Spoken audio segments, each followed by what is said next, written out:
Chapter 1 start होता है और हमें स्टोरी के नरेटर बताते हैं आउटर गॉड्स के बारे में। वो एब्सोल्यूट एंटिटीज जो प्राचीन समय से अनेक यूनिवर्स बनाते आ रहे हैं, उन्हें एब्सोल्यूट बीइंग्स के नाम से भी जाना जाता है और वो लगातार यूनिवर्स बनाते रहते हैं और उसी में जीते हैं। इस प्रोसेस में बहुत सारी सोल्स एंड लॉस ने जन्म ले लिया। इस एंडलेस साइकिल के चक्कर में सुप्रीम बीइंग्स बोर होने लगे और उन्हें कुछ ऐसा सोचा कि वो अपने आप को एंटरटेन कर सके, और वो था अपनी बनाई हुई क्रिएशंस को एक दूसरे से लड़वाना। सुप्रीम बीइंग्स के लिए जो उनकी क्रिएशन ने डिस्ट्रक्शन करा था वो बहुत ज्यादा इंटरेस्टिंग था। हालांकि इसका मतलब ये था कि उनकी क्रिएशंस को endless wars and endless life and death की साइकिल से बार बार गुजरना पड़ता है और इसी चीज से वो अपनी बोरियत दूर करते थे। ये सब चल ही रहा होता है कि कुछ ऐसा होता है, एक सुप्रीम बीइंग जो एंडलेस साइकिल को ऑब्जर्व कर ही रहा होता है, वो अपनी खुद की क्रिएशंस के हाथों मारा जाता है। और जब ये बात दूसरे डायमेंशंस के सुप्रीम बीइंग्स को पता चलती है, वो सारे एक जगह पे आते हैं और वो ऑब्जर्व करने लगते हैं a world without supreme being, supreme being की डेथ, और वो भी उसकी खुद के क्रिएशन के हाथों। लेकिन जो दूसरे सुप्रीम बीइंग्स थे वो उसके बारे में कुछ केयर ही नहीं करते थे। उन सब ने एक ही चीज सोची, जो भी इस ओनरलेस वर्ल्ड को क्लेम करेगा वो इस वर्ल्ड का मालिक बनेगा। और अब हमें दिखाया जाता है सुहो का स्कूल, और यहाँ पे सुहो अपने दोस्त से बोल रहा है उसे Korean national university of arts में एडमिशन मिल गया। उसका एक फ्रेंड बोलता है तुम झूठ बोल रहे हो ना। उसका दूसरा फ्रेंड बोलता है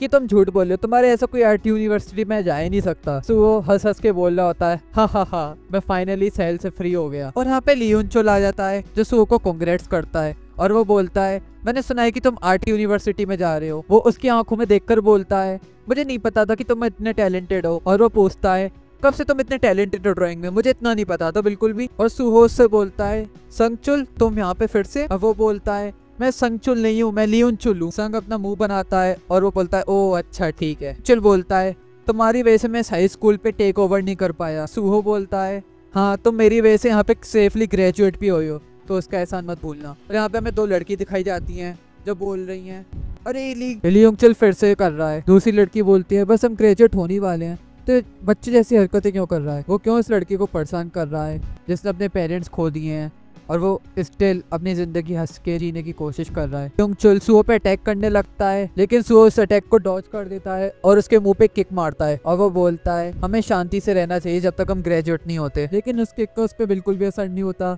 और एकदम से उसके हाथ से ऑरा निकलने लगता है। लियोन चुल उस पे पंच मारने वाला होता है, लेकिन सुहो उस पंच को डॉज कर देता है। उस चीज को देखकर सब शॉक हो गए, सुहो और उसके क्लासमेट्स जितने भी थे। इवन लियोन चुल भी शॉक था इतना कि उसके पंच में इतनी पावर कैसे आई। अब हमें स्टोरी दिखाई जाती है 2 साल बाद की। अब सुहो एक सेकेंड ईयर यूनिवर्सिटी स्टूडेंट बन गया है और यहाँ पे एक आदमी चिल्ला के बोलता है जो सारे लेसन्स थे वो मेन बिल्डिंग से हटके दूसरी बिल्डिंग में चेंज हो गए हैं, कृपया दूसरी बिल्डिंग में जाए यहाँ से, क्योंकि यहाँ पे हंटर्स आ रहे हैं मॉन्स्टर को डिफीट करने। यहाँ पे 2 लोग बात कर रहे होते हैं और एक आदमी दूसरे आदमी से पूछता है कितना टाइम हो गया हंटर्स को कर गए हुए, और वो दूसरा वर्कर बोलता है उन्हें शायद से 8 घंटे हो गए हैं। वहाँ पे हंटर एसोसिएशन के लोग बोल रहे हैं कृपया यहाँ से दूर चले जाएं, ये एक डेंजरस प्लेस है। और यहाँ पे सुहो अपने आप से बात बोल रहा है और बोल रहा है अनदर गेट। हाँ 3 साल पहले इस दुनिया में गेट्स दिखना स्टार्ट हो गए थे और तब से ये दुनिया पूरी चेंज हो गई है। गेट्स एक डंजन का रास्ता है और अगर कुछ टाइम बाद अगर इन गेट्स को बंद ना करा जाए तो मॉन्स्टर बाहर आ जाते हैं और लोगों को मारने लगते हैं। हालांकि कुछ लोगों में भी चेंजेस आने लग गए हैं,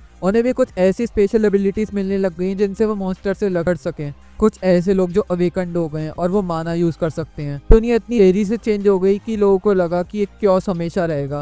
लेकिन एक अवेकन्ड हंटर, उसका नाम है वो जिंग चूल, उसने एक हंटर एसोसिएशन क्रिएट करा। उसने अवेकन लोगों को इकट्ठा करना स्टार्ट कर दिया जो मानव वगैरह यूज कर सकते हैं, और उसने जॉब क्रिएट भी करना स्टार्ट कर दी और आज उस जॉब का नाम है हंटर।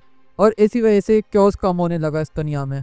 लेकिन अब 2 टाइप के लोग डिवाइड हो गए हैं, पहले हैं अवेकन्ड हंटर्स एंड फिर आते हैं नॉन अवेकन्ड हंटर्स। यहाँ पे सुहो पेंटिंग बना रहा होता है और अपने मन में सोच रहा होता है दुनिया में कुछ ऐसे लोग हैं जो चींटी की तरह मेहनत करके कुछ कमा पाते हैं, और फिर आते हैं वो लोग जो बिना कुछ मेहनत करे बस कुछ भी ले लेते हैं, कुछ भी हासिल कर लेते हैं। और वही सिचुएशन होती है जहाँ पे आंट्स अपनी लिमिट रियलाइज कर लेते हैं। हालांकि कितने भी नॉन अवेकन्ड लोग मेहनत कर लें वो तब भी अपने में और ई रैंक अवेकन्ड हंटर में डिफरेंस नहीं ला सकते। अगर हंटर्स गेट डिस्ट्रॉय ना करें तो ये पूरी दुनिया खत्म हो सकती है। दूसरे शब्दों में एक अवेकन्ड इंसान नॉन अवेकन्ड इंसान के ना होते हुए भी सर्वाइव कर सकता है, लेकिन एक नॉन अवेकन्ड इंसान बिना अवेकन्ड के सर्वाइव नहीं कर सकता।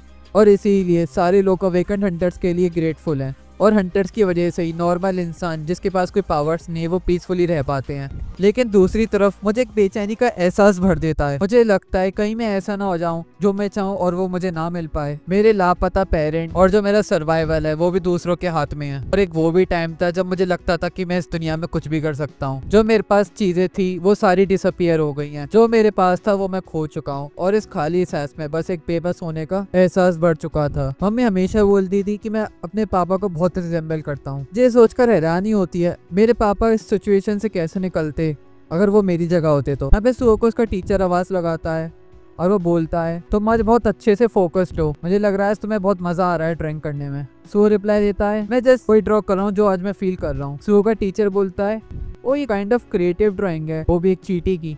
ओह वेट, मुझे लगता है कि ये एक चींटी और ह्यूमन का मिक्स है। वो खुद सोचने लगता है अरे मैंने ये चीज क्यों बनाई। और हमें यहाँ पे बीरू दिखाया जाता है हमारा फेवरेट। वेल सीन शिफ्ट होता है और हमें वो वाला डंजन गेट दिखाया जाता है जहाँ से हंटर्स निकल के आ रहे हैं। अब ये पूरे 10 हंटर्स का ग्रुप होता है।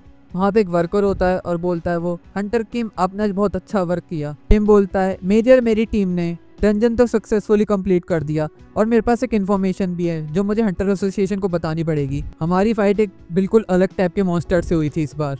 एक बिल्कुल नए तरीके का मॉन्स्टर जिसके मुंह और आंखों से ब्लू फ्लेम्स निकल रही थी। वो अपने दांत और पंजे से अटैक करते थे लेकिन वो इतना डैमेज नहीं कर पाते हैं। मैं थोड़ा डर गया था उसके अटैक्स को देखकर, लेकिन उसने ज्यादा कुछ करा नहीं। लेकिन ये मॉन्स्टर बहुत ज्यादा अलग थे और मैं श्योर हूँ कि अभी तक जितने भी गेट्स अपीयर हुए हैं ये कहीं पे भी स्पॉट नहीं होगा ये वाला मॉन्स्टर। मुझे इस बात की खुशी है कि ये मॉन्स्टर डेंजरस नहीं था। दूसरा वर्कर बोलता है किम से मुझे आपकी जरूरत है, प्लीज ये वाली रिपोर्ट सबमिट करें क्या हुआ था उस रेड में। और जहाँ पे हंटर किम के स्कार था वहाँ से कुछ ब्लू फ्लेम्स निकलने लग जाती हैं और वो उसी टाइप के ह्यूमनॉइड मॉन्स्टर में ट्रांसफॉर्म हो जाता है। यहाँ पे Hunter Kim out of control हो जाता है और वो सबको बाइट करने लगता है वहाँ पे। और वो बिल्कुल उसी मॉन्स्टर की तरह हरकत कर रहा था जो उस टेंशन में थे। सीन आउट ऑफ कंट्रोल हो गया, यहाँ से सब भागने लगते हैं। यहाँ पे सब एक दूसरे को बाइट करने लगते हैं। ये एक तरीके से ज़ॉम्बी अटैक की, मान लो अपने ज़ॉम्बीज वगैरह की मूवी देखी हो। यहाँ पे हम किसी को ज़ॉम्बीज बाइट करते हैं ना तो वो दूसरे भी ज़ॉम्बीज बन जाते हैं। तो यहाँ पे भी सबके साथ यही हो रहा है। तो हमें यहाँ पे सन की क्लास दिखाई जाती है जहाँ पे वो ड्राइंग कर रहा है और उसे वो देखता है तो उसके बाहर से बहुत ज्यादा आवाज आ रही है चिल्लाने की। जब वो खिड़की के पास जाता है तो लोग एक दूसरे से बात कर रहे होते हैं खिड़की के सामने। ओ यहाँ पे क्या हो रहा है, क्या पीपल एक दूसरे को अटैक कर रहे हैं। वो लोग एक दूसरे बात करके बोल रहे होते हैं ओ इनकी आंखों में कुछ ब्लू लाइट जल रही है और ये एक तरीके से मॉन्स्टर्स हैं। दूसरे से बात करके बोल रहे होते हैं हमें यहाँ से जल्दी से निकलना चाहिए। बट एक दूसरा इंसान बोलता है नहीं हमें हंटर्स का वेट करना चाहिए। अब अपने टीचर से बोलते हैं sir you are also an awakened hunter so please आप कुछ कर सकते हो क्या। उनका टीचर बोलता है मैं बस एक ई रैंक हंटर हूँ, मैं क्या करूँ इसमें। यहाँ पे सुओ बहुत शौक में है और उसमें से एक ज़ॉम्बी सुओ की क्लास के अंदर आ जाता है जंप करके। बहुत ज्यादा क्योस का माहौल हो गया है, सब भागने लगते हैं और एक लड़की का पे पैर काम करना बंद कर देता है। वो लड़की जोर जोर से चिल्ला रही होती है कि कोई इसकी मदद कर दे। सुओ बोलता है रुको मैं हंटर्स को ढूंढ के लाता हूँ। और ये सोच के सुओ बहुत ज्यादा रिग्रेट करने लगता है। बेसिकली ये ऐसा ही है कि मैं उससे बोल रहा हूँ कि तुम मर जाओ, लेकिन यहाँ पे मैं कुछ नहीं कर सकता, मैं एक नॉन अवेकन्ड हूँ। अगर मैं अपनी पावरलेसनेस को भी यहाँ पे ब्लेम करूँ तो यहाँ पे कुछ होने वाला नहीं। वो यहाँ पे कुछ मुझे करना पड़ेगा। अगर यहाँ पे मेरे पापा होते तो वो क्या करते। यहाँ पे सुओ जिन्वू को इमेजिन करता है और जिन्वू यहाँ पे सुओ की तरफ देख रहा है उसके फ्लैशबैक में। और वो वाला जो मॉन्स्टर था वो उस लड़की पे अटैक करने ही वाला होता है। से वहाँ पे सुओ आ जाता है और उसके सर पे फायर एक्सटिंग्विशर देकर मारता है। और लास्ट लाइन सुओ बोलता है अगर मेरे पापा यहाँ पे होते तो मेरे पापा ये करते। और हमें सिस्टम की नोटिफिकेशन दिखाई जाती है और यहाँ पे लिखा होता है quest complete, courage of the week. और यहाँ पे वाला चैप्टर खत्म हो जाता है।